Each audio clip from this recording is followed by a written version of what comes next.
We need a leader that can be trusted with our socialist agenda. Rebecca Long-Bailey's pitch to take over from Jeremy Corbyn is pretty clear. She writes in Tribune that she wants to go to war with the political establishment to rebuild Labour as an insurgent force. The Salford MP is widely seen as Jeremy Corbyn's preferred successor, also supported by the Shadow Chancellor John McDonnell. Her article offers no direct criticism of their leadership. Instead, she says the campaign lacked a coherent narrative and her own policy, the Green New Deal, was tragically undersold. But will that analysis satisfy her critics? The former Labour Deputy Leader Tom Watson has said she's the continuity candidate. She stands for Corbynism in its purest sense. We've lost 2 elections in that play. Rebecca Long-Bailey joins us now in the studio. Good morning. Good morning. Let's begin with the crisis facing the Labour Party. Your close friend, political ally Angela Rayner, has said that the party needs to fight or die. Is it that serious? Does the party face extinction? That's right. We've just suffered one of our worst electoral defeats on record, and I don't think we can underestimate the impact that has on the party and the amount of work that needs to be done. And it's quite clear that we can't carry on as we were before, but we need to recognise the reasons for that defeat. There were a number of reasons as to why we lost trust in our communities. Brexit was one. We weren't trusted on Brexit. We weren't trusted as a party to tackle the crisis of antisemitism. We weren't trusted on our policies, no matter how radical or detailed they were. They simply didn't hit the ground running in many of our communities in terms of demonstrating that economic credibility, and we struggled to get out what I term as a coherent narrative and a real strategy throughout that campaign. And many of the very positive elements of the manifesto, which we knew had scored very highly in polling before, such as industrial strategy, a green industrial revolution, they really weren't pushed to the extent that they should have been. OK, you've named a number of factors there, interesting, including ones which aren't in your Tribune article, like Brexit, like anti-Semitism. But you don't talk about Jeremy Corbyn's leadership, which many of the people who lost say came up again and again on the doorstep. Of course it did. And, Jeremy had suffered unprecedented levels of criticism and attack against his own personal character. And he was very resilient throughout. I supported Jeremy. I still support Jeremy because I felt that he was the right man with the right moral integrity to lead the party and the right ideas. Didn't he? Doesn't he accept responsibility for that? Of course he does. Purely media Of course he does. And any leader who leads us into a general election defeat needs to take ultimate responsibility. But he also set out a radical platform for policy development that involved the grassroots and our trade unions and developed some of the most exciting and innovative policies that we've seen in a generation. And I think he'll go down in history as being remembered as the leader that has done that. You attacked the party's policy on Brexit. Did you do that when you were a member of the Shadow Cabinet? I certainly did. And we were in a very difficult position in our party, and everybody recognises that. Those who were in Leave communities like myself repeatedly stated that we were concerned about veering away from focusing on getting a good deal and moving towards a people's vote or a second referendum. But we also recognised the damage that could be caused in those communities who voted Remain, who wanted us to take a more robust stance. So you ended up with what some people characterise as a fudge. We did. We ended up with a compromise solution, quite frankly, and it was very clear in the election campaign that it did not satisfy. And despite all of our attempts to explain the prospect and the damaging consequences of no deal, despite our attempts to say that we were attempting to give people the final choice to have their say on the deal, it really wasn't resonating. So was Keir Starmer wrong then to push for another referendum? Keir Starmer and other members of the Shadow Cabinet, and indeed our members, were trying to reach a solution that would unify our party and unify our communities. And there were risks involved with taking either a more pro-Remain or a pro-deal stance, if you like, and that's appreciated.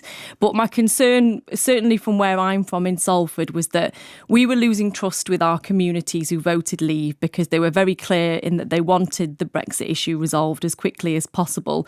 And whilst we triangulated and we focused on our parliamentary processes and manoeuvrings, and we were right to do that, by the way, to take no deal off the table, we often took our eye off the ball in developing that coherent argument that resonated really. You're actually right that the party was wrong by turning our focus inwards on parliamentary manoeuvring for the last year. I mean, that is a covert attack on Keir Starmer, who was trying to stop Brexit. It's certainly not a covert attack. What would say is that we did spend an inordinate amount of time on those parliamentary manoeuvrings, making sure that we were taking no deal off the table. people, and we took our eye off the ball in developing our argument within our communities. When I knocked on a Remain voters' door, they thought we were a Leave party. When I vote on a Leave voters' door, they thought that we were a Remain party. So it was quite clear that everything that we were trying to say in the media was confusing to voters. So what would have ended that confusion? Become a pro-Leave party? Not a pro-Leave party. I mean, I was very focused on making the point that we were trying to get a good deal. And I think that should have been a very strong message in everything that we'd said. And it was quite clear that, people had passionate views right across the spectrum, and they were right to do that. But often that caused confusion in our campaign. Did Jeremy Corbyn himself get anything wrong? Did he get it wrong on anti-Semitism?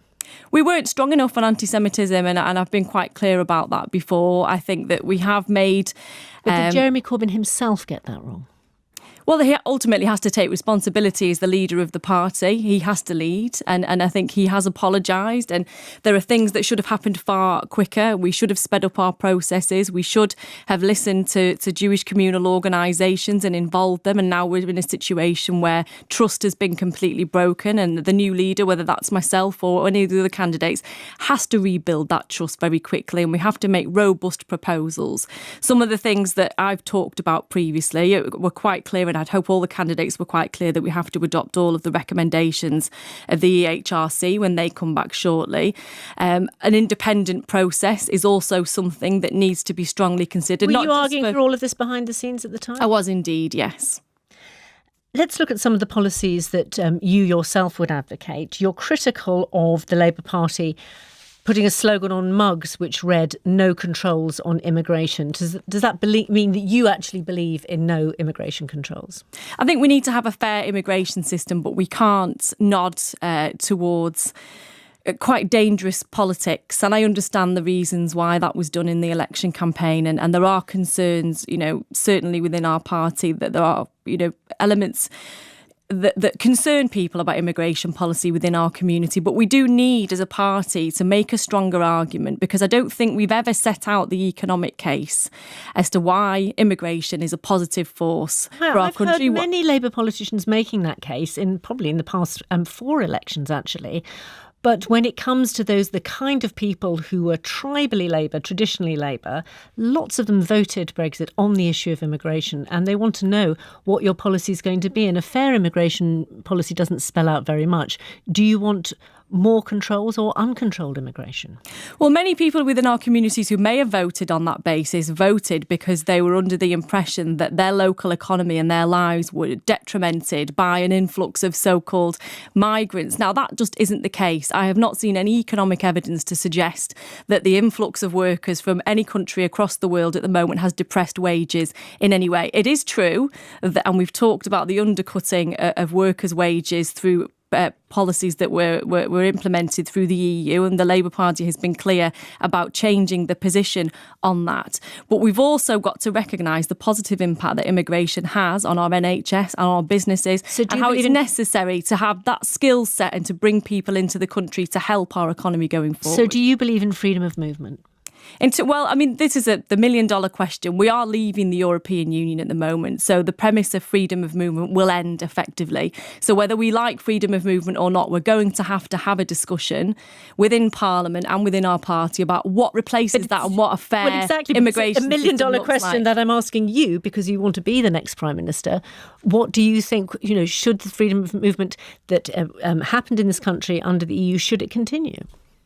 I certainly think that those EU residents that are here at the moment need to be given the assurance that they need to stay here. But I also know that we all need to have immigration to serve our economic needs. One of the key factors that came up right throughout the Brexit discussions in the conversations that I had with businesses was the concerns that they had about not being able to source the necessary skills quickly enough. And that's where freedom of movement assisted them.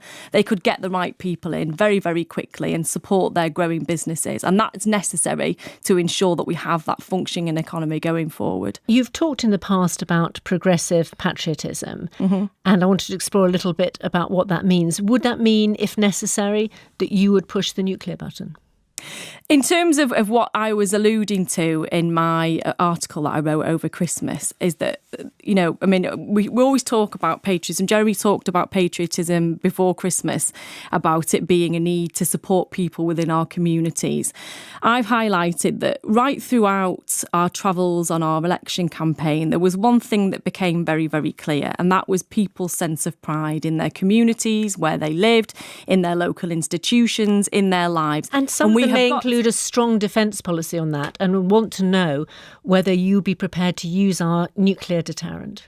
Any leader and any Prime Minister has to be very clear that the security and the protection of the people that they represent comes first above all else, and they would do anything that it takes to ensure that the people of this country are protected, and I'll be very clear on that. Include using the deterrent, to be clear. I think, well, if you have a deterrent, you have to be prepared to use it. But I'm not going to, be a warmonger and foaming at the mouth and saying that I'm going to press a button, because any leader needs to ensure that they assess the situation, they address the consequences of their actions. And of course, any country that was considering on pushing the nuclear button needed to realise that we were facing nuclear annihilation right across the whole world. But yes, a leader would need to be prepared to engage in that if they were going to use the nuclear deterrent going forward. Now, you're going to get an awful lot more focus on you as a leadership candidate. It's different from being Shadow Business Secretary, however high profile you've had in the past. You've talked about your childhood in an election leaflet. This was reported in the Sunday Times. You said that my dad, Jimmy, worked on Salford docks, and I grew up watching him worrying when round after round of redundancies were inflicted on the docks. But the paper says you would have only been 2 when the docks were closed. Oh, do you know, that's rubbish. I think people are scraping the barrel. My dad worked for Shell Barton Docks, which is a dock in Salford, and that closed approximately around the late 80s. And unfortunately, we were forced to move as a family because my dad needed to move to a new place of work, Ellesmere Port, Shell there. And he did face round after round of redundancies. And as a trade union representative, I remember I was always quite nosy as a child, and I used to sit at the top of the stairs when my dad came home from shifts and listen to what him and my mum were talking about. And one particular incident stuck in my mind where he came home and he was in tears because he was sitting in a room that looked at the oil tankers being filled up on cameras, and it was the same exit that workers used to leave the premises. And he knew that redundancy consultations and discussions were happening, and he was forced as the trade union rep to sit in that room and watch colleague after colleague walk out of the building with a bin liner full of stuff from their lockers. And he knew that his role to protect them as a trade union organiser and representative hadn't been fulfilled, and he was absolutely devastated by that. So that's clearly shaped your own political philosophy. But what about you as a person? People don't know very much about you. I mean, for example, what last made you laugh out loud? What last made? Probably Angela Rayner. She's always coming out with cracking jokes. Not her manifesto for deputy leader, I trust. She won't. No, it's a brilliant manifesto for deputy leader. Could she have stood for leader? Of course she could. Angela Rayner is a superstar, and I would back her 100% whatever she wanted to do in the future. Rebecca Long-Bailey, thank you for talking to us. Thanks very much. Time now, it's 23 minutes past 8.